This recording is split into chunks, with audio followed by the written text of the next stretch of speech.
The Osmo Action 360, the first 360 camera from DJI, and this is the beginner's guide. So the DJI Osmo Action 360 finally takes DJI into the 360 camera market that was earlier dominated basically by Insta360 and also a small share maybe to Theta. But the Osmo Action 360 is a masterpiece as the first version of 360 cameras. And in this beginner's guide I'm going to show you everything you need to know about the DJI Osmo 360. It's going to be different sections. First we're going to go through the exterior of the camera, what you need to do when you first start it up, and then how you're going to use the menus and the camera itself. So welcome to the beginner's guide and beginner's tutorial for DJI Osmo Action 360. So the first thing we're going to do that is to take a look what you actually get in the package when you buy it. So it comes in so many different combinations. First you have the standard combo, and this comes with the camera itself. I need to read here. It comes with a protective pouch that is this one. This is a protective pouch. It also comes with a rubber lens protector, which is this one that you're going to put at the top here. And then we also have the Osmo Action Adventure combo that is probably going to be the most popular, and that is the one I have here. And with that combo you get a lot more accessories. We also get this Osmo branded selfie stick that is 1.2 meters long, so it's actually quite long. It's a lot longer than the ones that I've got included with the Insta360 cameras in the past. What we also get is that we get 2 extra batteries, and we also get these little fancy battery pouch or battery case, and this is where you charge the batteries. And you just open it here, and then you have these 3 batteries in here. What we also get inside this little pouch here is that you of course got a USB-C cable that you're going to use for charging your camera. And here we have a little cleaning pouch for the lenses. The lenses are vulnerable, so please be careful with the lenses. And here we also get this little mounting thingy that you're going to put at the bottom of the camera. So you just put it in here. You can see that it's magnetic and it doesn't want to attach that way. Then we need to twist it the other way around, and then it can be attached. And this is super attached. It's attached with 2 of these clamps on each side. And what we can do with this one is that we can actually also angle it, because on the back side of it, it's a little button. We just press the button and then we can angle it that way. So it's in 2 different positions. So when we have it on a selfie stick, we can have it like this. We're going to use that camera to, for example, film only ourselves. And this is the same kind of mounting system that we have on, for example, the Osmo Action 5. So if we take the Osmo Action 5 and then we take this one off, it's also magnetic, then we can actually put that one under here also. They all work together with each other, so you can use all the accessories that you have to your Osmo Action 5 Pro. You can use that for your Osmo Action 360 as well, which is really good. And here at the bottom we also have this hole, so we can attach the selfie stick directly here if we want to instead. So we can use it like that. And what we also can do with this hole is that we of course can mount other kind of tripods. So for example, I have this Cobra monopod here that is really fancy. You can just put it like this, and we're going to extend these ones. And then we of course have, for example, this little mounting thing, and then we can just screw that one on here. And then we have suddenly mounted the camera on one of these kind of tripods instead. And then we have also this rubber thing that I mentioned before that we just put on here when we're not going to use the camera, so the lenses are protected. And as far as I can see is actually that you have down here, at the bottom here, you can see that we have a small little groove in. What that probably means is that if you scratch up these lenses, you can just replace them, which is super handy because on earlier cameras you couldn't do that. So if you scratch them, yeah, the camera was crap. But here it looks like you can replace them if they get scratched. So future me here again, I just would like to clarify this with the replacement of the lens. I spoke to DJI and it seems like it's not user replaceable, but there is a replacement program in place at DJI. So it will cost, I think it was $25 for replacing one of the lenses, or $41 US to replace both of them. If you have the DJI protection plan, you are of course covered. So they can be replaced if they are broken, but not by you. Now let's go through everything on the outside of this camera. At the top here we have a hole there, a hole there, a hole here, and also on the other side. Those are 4 microphones. We of course have 2 lenses, one on each side. On the back side we have the touchscreen. This is where we maneuver all the settings, of course, of the camera. Below the touchscreen we have 2 buttons. The left one, that is the shutter button or the start, stop, record button. And next to it, the squared one, that is the function button. We also have a USB-C port, and that is here on the side. So you're going to slide this thing to the front of the camera and then down. And here we're going to have a USB-C port where we can charge the camera, and we can also empty its internal memory. And then on this side, these things, the 3 holes here, those are the speakers. And on top of the speakers here we have the power button, and that is also a quick switch button. And then at the front here, what you see on top of that microphone, that is a status LED. That has 4 different modes. So if it's green, it's ready to start shooting. If it's temporarily off and then green, then it's taking a photo. If it instead flashes red, that means that you're recording video, or if the countdown timer for taking photo is active and it's counting down. If it blinks quickly 3 times, that means that you're powering down the camera, or if you're powering it on but you have a low battery level. If it instead blinks red, green, that means that the firmware is updating. So that is all of the outer parts of the camera itself. Now we're just going to go through the charging case also. So as we said before, inside here we have these 3 batteries. On the front we have the status LEDs. Here we have a status button, and on the side we have the USB-C port. And if they are red, that means that we have below 20% battery. If it's instead solid yellow, that means that we have between 20 and 80% of that specific battery. And then if it's green, that means that we have more than 80% left of the battery. And what we also have here, this is a little hidden feature, and if you open up the lid, inside the lid here, there is a feature, but we can only access it if we take out the battery. And when we've taken out the battery, we actually have a little storage situation here for micro SD cards.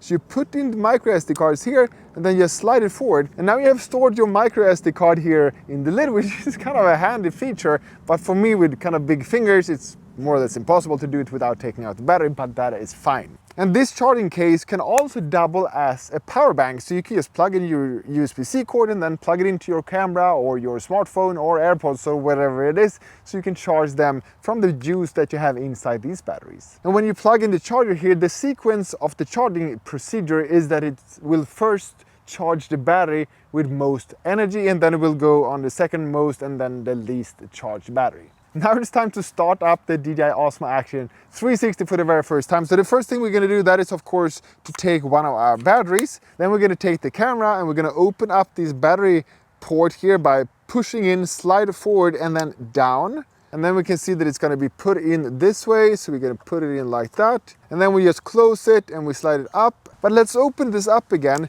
because inside here at the front of the battery, this is where we're going to put in the micro SD card. So you can put that in here. And then you just press it in. It's always so tricky, and now it's inserted and we can close it, and when it's no red visible, that means that the hatch is securely closed. And talking about storage, the DJI Osmo 360 actually don't need an SD card to be able to work, because it has an internal memory that is 105 gigabytes available, which is awesome that you don't need to invest in an SD card directly. If you would like to invest in an SD card, I've linked to the ones that DJI recommend below. So now we are ready to start up the DJI Osmo 360. And when we do that, the first thing that's going to happen is that we need to activate the camera. So first let's start it up. Let's press the button on the side.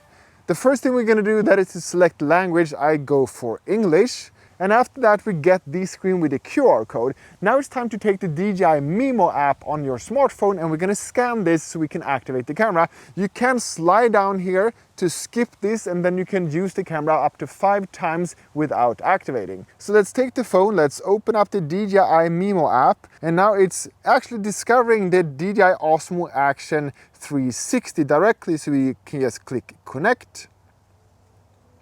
And now we get this code, we're going to accept that it's the same code. And after that, we are now about to accept the agreement. And then after that, we're going to agree. And then we're going to take next again. And here we're going to activate on my account. And if you don't have an account already, you probably need to create a DJI account to be able to activate the camera. And here you can also sign up for DJI Care Refresh insurance. For now, I'm gonna skip the DJI Care Refresh, and it says here, please purchase within 30 days after product activation. So you have some days to decide, but of course, you need to do that before the camera gets destroyed. So we're gonna skip this for now. We have skip here at the top right. And now we have congratulations, the device is activated. Now you can enjoy full service and support. So let's click get started. And now we have a new firmware update. So we're gonna download that one as well. And we're gonna do that over our mobile network.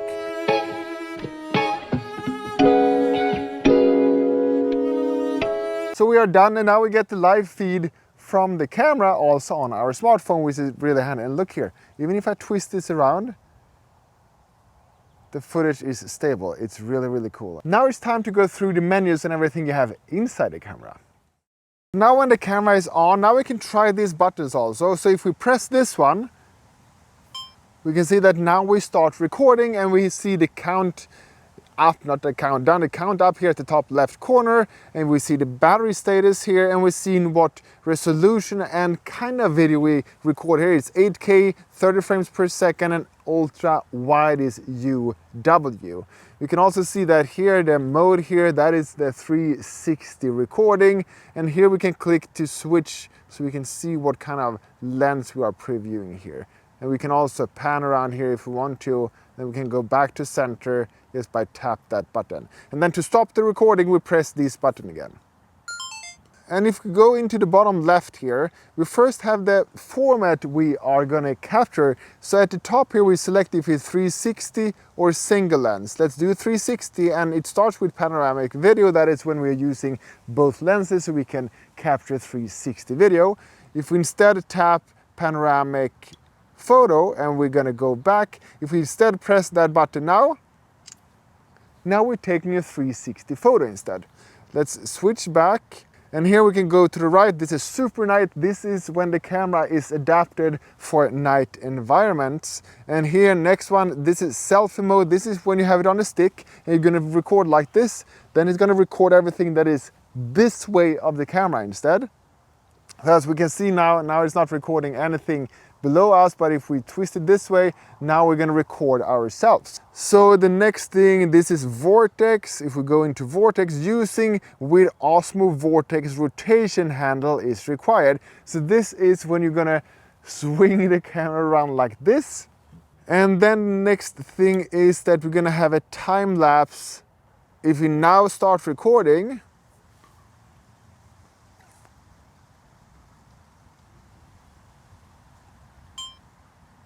and now it records a 10-minute time lapse. If we stop that, and we can change this so it's not 10 minutes. So if we tap down here, we're gonna go into the settings of the shoot. Here we can see that it's time lapse, it's for clouds.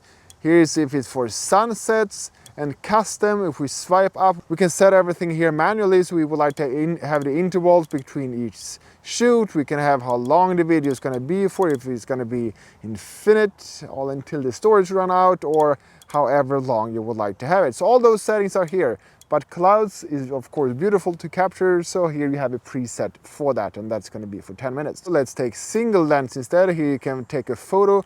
And if we do that, we can switch between what lens we would like to take a photo. So if we would like to take this, for example, we just click it and we take that photo. And if we would like to do the other side, we take that photo instead. And here we can see that we are now capturing in 20 megapixel, and that is a wide setting. And if we tap down here, we can change from 12 megapixels, then it's a standard width, 20 megapixels or 30 megapixels. And we can see that this is now ultra wide. So let's compare that. If we do 12 and we take a picture, we're gonna have this selfie stick here. Let's have the selfie stick in the middle instead. We take a picture. Then we go in here again, we take 20. And now we go in here again and we take 30. So now you can see here what difference that makes depending on what setting you have. Let's go back to 20, and here we also have the countdown timer. So if we would like to have 10-second countdown, or maybe just 1 second countdown, we can have that. We swipe down, press, is counting down and then takes the picture, as expected. Now go back to video instead. And now we have single lens video. We can switch the camera here as well, which one we would like to use to record the video. And if we go in here again, we can change the resolution, all from 2.7K 16:9 ratio or 4:3 ratio. This is a squared sensor, so I would recommend that you use the 3:4 so you can capture as much details as possible, and then you can crop that in post if you need to. Here we have the frames per second up to 60 frames per second from 25. And here we can also change how wide we're gonna have it, and if it's standard or wide. And here to the left, we set what kind of stabilization we would like to have, if it should be off. And then I'm gonna do like this. Now the stabilization is off. If we go in here again, we tap here, stabilization, let's take that to rock steady. And then we go down and record this instead. So you can see the difference between these settings. So future me is just jumping in here quickly to discuss the stabilization. If you would like to have horizontal lock, which means that no matter how the camera is, the horizon is going to be steady. If you would like to have that, you must have 16:9 ratio and maximum 4K. And you cannot do that in 360, you need to do in single lens mode. So if we go in here and select single lens mode, we do video, and if we take a look at it 4:3, and we check here, we have only rock steady. But if you go down to 4K, 4:3, we also have rock steady. But if we take 16:9 instead, then we suddenly get the horizon steady. And if we have the horizon steady and we're gonna film in this mode, you can see that even though I do this, it looks like it here in the monitor. But now when you take a look at how it actually looks, the horizon is steady, which is amazing. And then you can also change from wide to standard, and that is equal to about a 15mm lens instead. And when we are in here, we can also tap the camera icon at the top left. And here we have modes if we're gonna have video, pre-record or loop recording. If we are on pre-recording, what that means is that the camera is gonna pre-capture everything that happens right now, or actually the amount of seconds you say here. So if we say 5 seconds, that means that it's gonna record everything. When you press the record button, it's gonna record from 5 seconds before you press the record button and then forward. If you change this to, for example, 1 or 2 or 5 minutes, that means basically that when you press record, it's gonna record and save everything from 1 minute before you press the record button. So imagine, for example, if you have these as a dash cam or something in your car, and you would like to just record things that you saw that happen now, but you would like to capture it, so then you can set this to 30 seconds, and then you press the record button after that thing happened, and then you're gonna see what happened 30 seconds before it happened. So it's kind of cool. And then if you are on loop recording, that means basically that the camera is just gonna loop around, and whenever this period of time has elapsed, then it's gonna start and re-record, or it's gonna erase what it had and overwrite that. So if you have this one on max, it's just gonna use the entire storage available, and then when it's full, it's gonna start overwrite the oldest one. If you have this to 5 minutes instead, it's basically gonna be 5-minute loop, or a 20-minute loop, or a 1-hour loop. And here we also have boost video. And future me is just jumping in here to discuss this boost feature, because the difference between boost and non-boost is basically that you get 120 frames per second instead of maximum 60. You can only film in up to 4K instead of 5K, but you also get an insanely wide field of view. You get equivalent to 6mm lens instead of 12. So you're gonna be able to capture so much wider. So that is when you're gonna use the boost. That is when you would like to have the widest field of view possible. This is only available in a single lens, not in 360. Back to the old me again. If we now go back and we take 360 camera instead and panoramic, we can see that if we now select at the bottom here, we can switch between standard, wide, and ultra wide. So you have more settings here when we use both cameras. We can also select between 4K, 6K and 8K. And if we have up to 8K, we can have between 24 up to 50 frames per second. And that button to the left here, that is of course to access everything that we have recorded. We can see that here. If we tap top left, we can see all the videos or pictures that we have here, and we also see the specification of each. We can access if we would like to have the internal or SD card with that button here. And when we go back, here we can turn on and turn off the audio. So you can see the difference between these. And adjust the audio here as well. So it's really handy. And here we can delete the photo or video if we would like to, or we can mark it with a heart. And at the top left here, we can see that we have 1 hour and 41 minutes left of the storage inside the camera. We haven't even enabled to store things onto the SD card yet. And the battery level is up to the left here. And then we have the parameters here. Now if we swipe down instead, this is where we access the menu of the camera. To get out of it, we swipe up again. So swipe down. At the top left, there is where we can add or preset our current settings. We can have a custom setting, so we can save that here. QS, that is quick switch. That is what we access when we press the on and off button. So now we can see that it switches between the panoramic photo, panoramic video, and then you can select the other ones here also. And we can see that at the top here we can have voice prompt. And what the voice prompt means that if you have the camera, for example, mounted on your helmet or something like that, you get a voice prompt of what kind of mode you're in. So if we go back here, and now we press the on off button. Panoramic photo. Panoramic video. So now when we press that, we know exactly in what kind of mode we are when we're going to use the camera, which is super, super handy. So let's go down again to the settings. And here we have mic. This is where we can pair external microphones. So for example, here we have the DJI Mic Mini. So let's take one of these ones, and then we're going to press the pair button until it turns blue. And now the Osmo audio is connected, and we are now able to use this microphone for this camera. Isn't that awesome? That is just fantastic. So now we can see also the audio levels here. We can see the battery level of this one. So we have all the information here. If we press the microphone here, we can change connection or disconnect. So now if we are back here, we can see that we get the audio levels here at the top also. Now let's go back in here, and if we go to the settings, we can see snapshots here. If you go into snapshots, we can see what kind of mode we would like to have in snapshots. So here it says last panoramic mode. And what the snapshots is that if we now turn off the camera, we can actually enable the camera directly into that snapshot mode, and that is done by just pressing the record button here. Now it goes directly into the last used one, and then it turns off. What we had as the last used one was just photos, so that's why that happened. If we instead go in here and we take, for example, snapshot, and then we take that we would like to have panoramic video as the one we had, and then we go back, we click out, we turn off the camera, and now if we just press this button instead, now it starts records a panoramic video instead.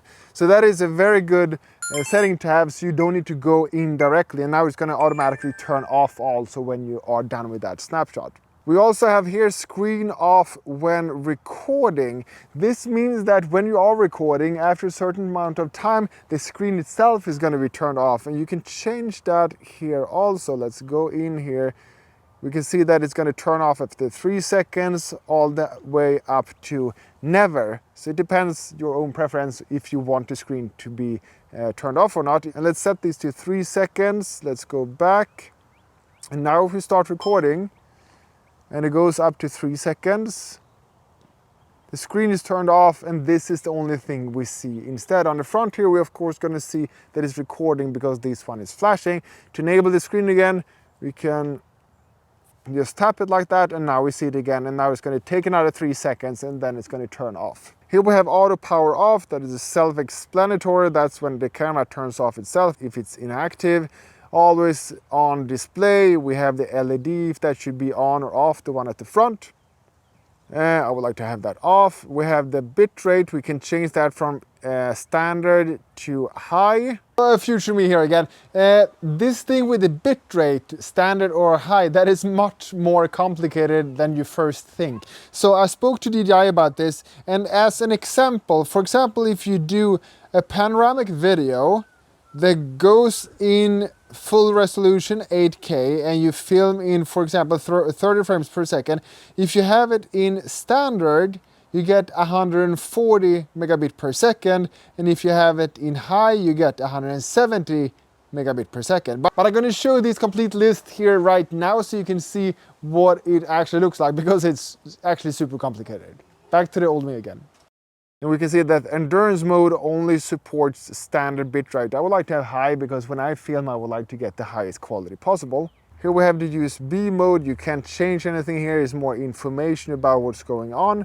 When we have enabled this built-in mic audio backup, what's going to happen then if we have an external microphone connected is that it's going to also record the audio from the built-in microphones and save that as a separate WAV file. So if you lose connection to the microphone, for example, you're always going to have some sort of audio. So I'd like to have that turned on. Bluetooth remote controller that can be set up here. Wireless connections, you can set up that here as well. Here you can manage the name, horizontal calibration, you can change the language, time, and factory reset the entire system. So here we have orientation lock. So when that one is disabled and you switch the camera like this, it's gonna switch from horizontal to vertical. If we enable that instead, that is not gonna happen, then it's gonna stay the way it is like this. I like to have that one disabled. Here, this one is locked screen. Now the screen is locked and you can't do anything. You need to swipe up to unlock the screen. The next button here, that is editing assistant. That is nothing that I'm gonna go through in this beginner's guide.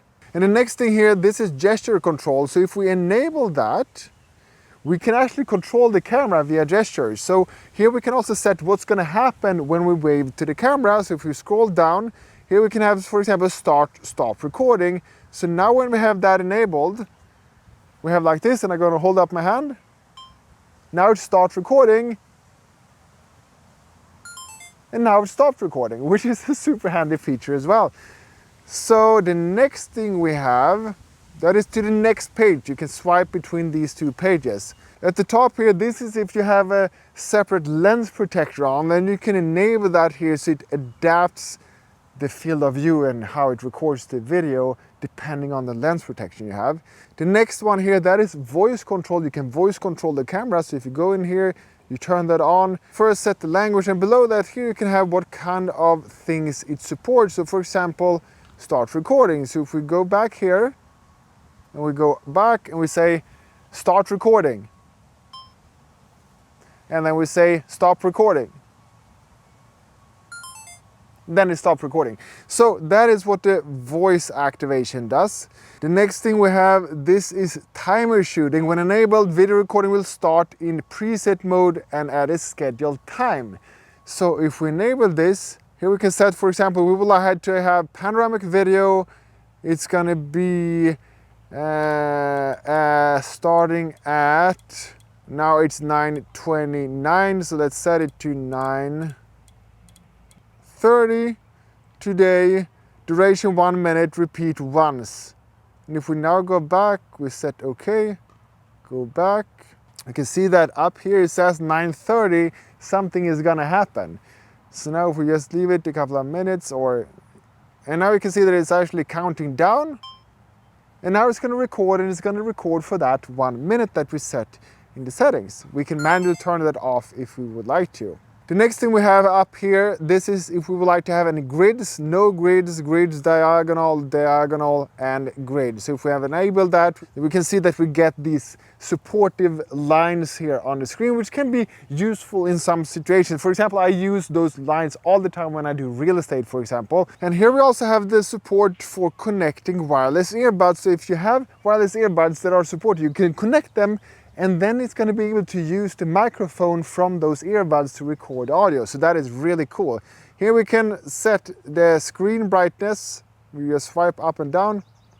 Next thing is that we can manage the storage where we like things to be stored, if we would like to store it on the internal storage or the SD card instead, and then you can just tap it and confirm that you would like to store there instead. For me, I think it's really awesome that we have so much internal storage. I like to store things on the SD card because then I can just take out the SD card from the camera and plug it into my computer and transfer the files that way instead.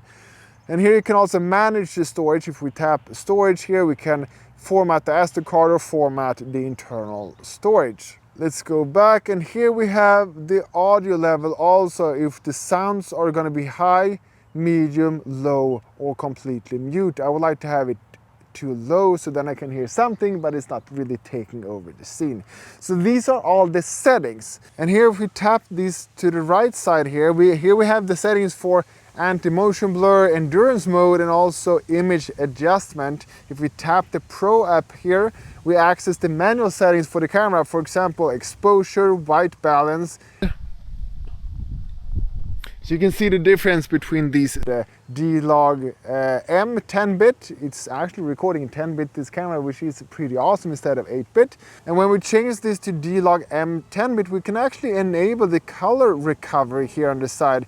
So the camera itself applies an internal LUT, so the colors are restored in the camera, but we are still not recording that in the file. We're still gonna have the flat file when it's recorded. So those are all the settings you have here in the Pro setting. And then the bottom at the right here, when we click that one or press that one, we switch between the front and the back camera. So this is all the basic settings you need to know about for the Osmo Action 360. Next thing we can do, that is to see channel that video over here, because that is the video that YouTube recommended to watch next. Down here, that is the DJI Osmo 360 playlist, so you can see all the videos I have about this fantastic DJI Osmo 360. Thank you so much for watching. Have a good day. Bye.